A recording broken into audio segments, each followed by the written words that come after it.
All right, let's take this screencast and let's think about conclusions for a minute. Remember how conclusions need to work for this course anyway. For most courses, unless you're writing very large papers, right?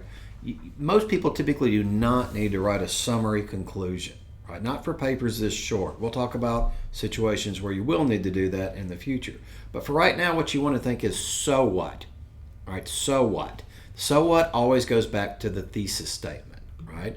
So if we just read the thesis, in What Suffering Does, David Brooks argues that suffering affects a person's life almost as much as happiness. So let's assume now, even though it's not really here, with the topic sentences and supporting evidence and discussion, let's assume that she supports her thesis, proves her point in her mind anyway. So now let's go back. Now, so what? From the thesis. So now Brooks' arguments that suffering shapes a person's life just as much as happiness is very valid. All right, he uses very good points, and that's very vague, right? He uses very good points and examples to justify his argument. She is evaluating, but she's not backing up her evaluation. I believe that he has a very convincing same thing, right? And he uses resources and examples that back up his. She's saying the same thing on every sentence through here, right? This is what a lot of you do, right? It's what a lot of you do.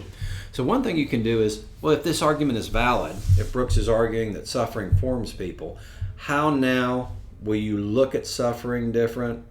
Approach suffering different?